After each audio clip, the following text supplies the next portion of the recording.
Educational tour to post office. अंग्रेज ईरा से बना हुआ है, कैथोलिक स्ट्रक्चर है। इसमें इस स्ट्रक्चर में क्या है कि आप ये जो बिल्डिंग देख रहे हैं इसमें कहीं भी आयरन का इस्तेमाल नहीं है। ये डोम देख रही है ना, ये डोम जो है इसमें आयरन का इस्तेमाल नहीं है। इट मीन्स कि अगर बिना आयरन के कोई चीज तो स्ट्रक्चर बनता नहीं है। आपने घर बनते हुए देखा होगा तो आपने सुना होगा कि एक पक्का घर बनाने के लिए उसमें आयरन की जरूरत पड़ती है, सीमेंट की जरूरत पड़ती है। लेकिन इस बिल्डिंग की खासियत यही है कि इसमें कहीं भी आयरन नहीं है और ये सीमेंट के बगैर उस सीमेंट के सब्स्टिट्यूट से बना हुआ बिल्डिंग। बाद में अल्ट्रेशन के लिए ये सब चीज सीमेंट का उपयोग किया गया है, लेकिन शुरू समय बना तो इसमें कोई चीज का सीमेंट का और रड का इस्तेमाल नहीं है बिल्डिंग में। बिल्डिंग की सबसे बड़ी खासियत यह है कि इसमें काकोरी हत्याकांड की ट्रायल यही इसी बिल्डिंग में हुई थी। आप लोगों ने काकोरी लूटकांड पढ़ा है हिस्ट्री में? राम प्रसाद बिस्मिल वगैरह को कोई जान रहे हैं आप लोग? अशफाकुल्लाह खान, राम प्रसाद बिस्मिल, ये सब हमारे बिल्कुल भगत सिंह, ये सब फ्रीडम फाइटर्स थे। फ्रीडम फाइटर में काकोरी में आप आज जाकर के गूगल पर सर्च कीजिएगा कि काकोरी लूटकांड क्या हुई थी। काकोरी लूटकांड तो ये यूपी से सबसे चर्चित इतिहास की घटना है। ठीक है, इसमें क्या हुआ कि जब स्वतंत्रता सेनानियों के पास पैसे की कमी पड़ी तो उन्होंने कहां पे ट्रेन को लूटा था? काकोरी। काकोरी। काकोरी कहाँ है मालूम है आप लोगों को? कहाँ है काकोरी? आपके लखनऊ का ही बॉर्डर, जब लखनऊ से कानपुर जाना चाहते हैं आप लखनऊ के पास है ना। काकोरी में आप लोग काकोरी को जरूर देख सोचिएगा कि काकोरी में हम लोगों ने पिछले साल जो हुई थी उसमें हम लोगों ने एक स्पेशल कवर रिलीज किया है कि उस पर जो वहां पे काकोरी के जो शहीद थे वो जो काकोरी में उनकी पैसे की जब कमी पड़ी तो उन्होंने सहारनपुर से ट्रेन में सभी 6-7 स्वतंत्रता सेनानी उस ट्रेन पर चढ़े और काकोरी आकर के उन्होंने पैसे के अंग्रेज के खजाने को जो ट्रेन में खजाना आ रही थी उसको उन्होंने लूट लिया। तो लूटने के बाद उनको पकड़ा गया, लेकिन वो सब आप हिस्ट्री थोड़ा पढ़िएगा तो आपको आएगी कि उस काकोरी हत्याकांड को अंग्रेजों ने भारत में इस प्रसार न हो उसको दबाने के लिए जो ट्रायल हुई थी इसी बिल्डिंग में हुई थी। और जब आप उस साइड गए होंगे तो वो कोर्ट वहां पे बना था। कोर्ट जो थी तो जज बैठ के जजमेंट सुनाया था तो वो वहां पे बना था। और जैसे ही ये पार्क में जाइएगा, ये जीपीओ के बगल वाले पार्क में, तो वहां पे सभी शहीदों का नाम लिखा हुआ है। ठीक है ना, तो आप उस नाम को देख सकते हैं और वहां पे उसके बारे में अध्ययन कर सकते हैं। ये हमारी बिल्डिंग हिस्टोरिकल के हेरिटेज के साथ हिस्टोरिकल है। इससे पहले जीपीओ था तो जनपथ में चलता था, इतनी बड़ी बिल्डिंग नहीं थी, तो हम लोग जनपथ में काम करते थे। और उसके बाद 32 में हम लोग यहाँ पे शिफ्ट हुए और ये बिल्डिंग आज का जो इंफ्रास्ट्रक्चर आप देख रहे हैं, जो आप स्ट्रक्चर देख रहे हैं, ये आज हम लोग यहाँ पे काम कर रहे हैं। तो आप लोग अगर इसमें से कोई भी आदमी, अगर आप छोटे छोटे अकाउंट्स और सेविंग के लिए बच्चे,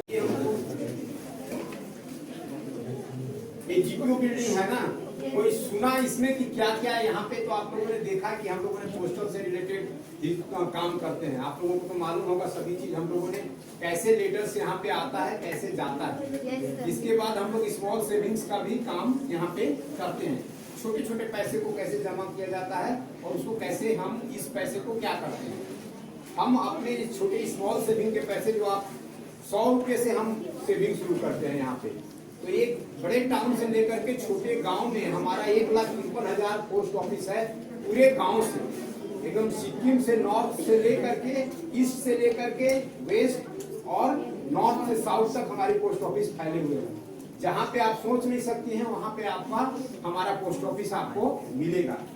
सिंपल भाषा में कहा जाए तो अगर आप एक छोटा सा चावल के दाने भी अगर ऑल ओवर इंडिया में एरोप्लेन से गिरा दें तो हमारी पोस्ट ऑफिस उसको चुन सकती है। इतनी मतलब की नेटवर्क की स्ट्रेंथ है।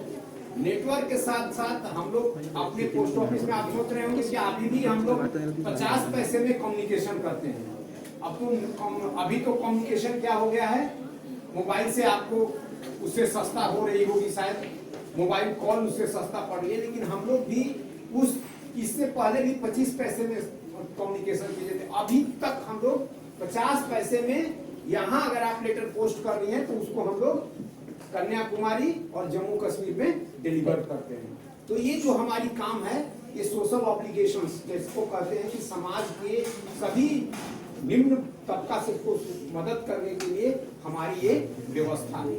तो आप व्यवस्था की खूबसूरती को अभी तक हम लोग बनाए रखे हैं, और ये व्यवस्था में जो जर्नी आप देख रहे हैं, इसी कंटेंट्स को हम लोग यहाँ पे आपको फिलेटेली में दिखाए हैं। हर जो जर्नी कलेक्शन रहता है वो उसको कलेक्शन करना फिलेटेली के माध्यम से किया जाता है।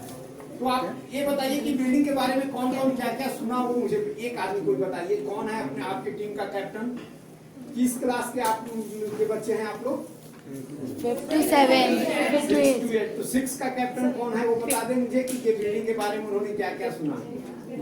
कि जो हम लोग रजिस्ट्री, स्पीड पोस्ट या पार्सल कुछ भी बुक कराते हैं तो उसमें पेस्ट करते हैं, देन उसको भेज देते हैं। या तो हम कैश देते हैं या तो स्टैंप लगा देते हैं उसमें, ठीक है। तो डेफिनेटिव स्टैंप इसीलिए यूज होता है कि उसमें पोस्ट ऑफिस से जो भी हम आर्टिकल भेजते हैं, स्पीड पोस्ट, रजिस्ट्री, पार्सल, उसमें यूज होता है। और ये जो है डिपार्टमेंट को जैसे जैसे रिक्वायरमेंट होती है वो रीप्रिंट हुआ करते हैं स्टैंप, डेफिनेटिव स्टैंप। सुनिएगा, ठीक है।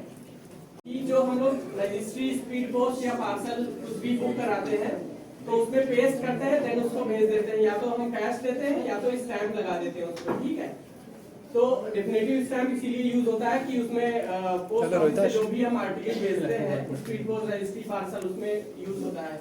और ये जो है डिपार्टमेंट को जैसे जैसे रिक्वायरमेंट होती है वो रीप्रिंट हुआ करते हैं स्टैंप, डेफिनेटिव स्टैंप। सुनिएगा, ठीक है। ये ऐसे स्टैंप होते हैं जो लिमिटेड क्वांटिटी में प्रिंट होते हैं और आने वाले फ्यूचर में रेयर होते जाते हैं, ठीक है।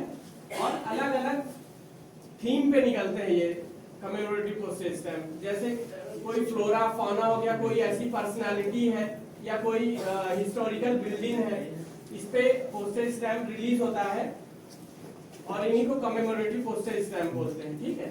तो इनका लोग कलेक्शन करते हैं क्योंकि ये आने वाले फ्यूचर में लिमिटेड क्वांटिटी में प्रिंट होते हैं और ये आने वाले फ्यूचर में रेयर हो जाते हैं। जैसे आप लोग देखेंगे, आपको थीम वाइज जो है कुछ इमेजेस मिलेंगी पोस्ट ऑफिस के जो कमेमोरेटिव पोस्टेज स्टैंप रिलीज हुए हैं। और आप जो है इधर सेकेंड रूम में जाएंगे तो फ्रेम नंबर 1 से देखिएगा, इसमें जो हमारे आजादी से पहले के जो डाक टिकट हैं वो डिस्प्ले किए गए हैं, ठीक है। और आजादी के बाद से जब हमारा देश आजाद हुआ तो सबसे पहला डाक टिकट जो निकला था उस पे हमारे तिरंगे की इमेज है, ठीक है। किस चीज की इमेज है? तिरंगे की। आपको मान लीजिए कभी भी कोई कंपटीशन आप करेंगे तो ये जनरल क्वेश्चन है, आपको पूछा जा सकता है। हमेशा याद रखिएगा कि देश आजाद होने के बाद जो डाक टिकट रिलीज हुआ उसमें किस चीज की इमेज थी? हमारे नेशनल फ्लैग की, ठीक है। और एक क्योंकि हम लोग सब वर्चुअल चीजें डालते हैं, ये फिजिकली जाएगा, जो आप भेजेंगे वो फिजिकली मिल जाएगा। आपको कुछ भेजना है तो उसके लिए एक डेडिकेटेड काउंटर है, पार्सल पैकेजिंग यूनिट, ठीक है। वहाँ पे आप तो भेजना चाहते हैं लेटर के माध्यम से, तो हम लोग इनसे निकाल के इनको सॉर्टिंग करके देन इसको डेस्टिनेशन पे भेज देते हैं, ठीक है। अभी एक एडवांस जो बुकिंग की मशीन हमारे यहाँ पोस्ट ऑफिस में बुकिंग ऑनलाइन कर दिया उसको। जैसे आप लोग स्पीड पोस्ट रजिस्ट्री बुक कराने आते थे, काउंटर पे जाना पड़ता